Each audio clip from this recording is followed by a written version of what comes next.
19 کلن کم عمر نړیوال جام کې د سریلانکا یو لوبغاړی چې د متیشا په نامه یادېږي هغې د هندوستان په خلاف یو وایډ بال وکړو چې اساسي هغه بال د 115 kph سرعت کې حساب کړ چې تر اوسه پورې دومره تیز سرعت کې یو لوبغاړی هم دا دومره تیز بال نه دی کړی، نه هم په نیشنل ټیم کې او نه هم په انډر 19 یا کوم بل ټیم کې.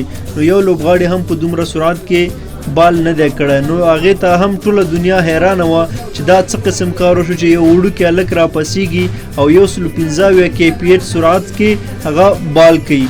د هغې میچ نه وروسته ICC بخښنه غوښته او هغوی اعلامیه ورکړه چې دا زموږ تخنیکي ستونزه وه، هغه 115 kph بال نه و بلکې 138 kph بال و.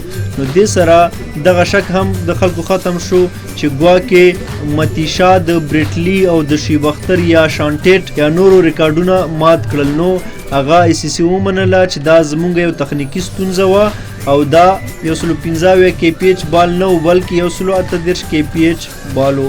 نو دا و زمونږ د نن ورځې خبر. امید لرم چې ستاسو به خوښ شوی وي. نور هم په الله سپارم، په مخه موخه.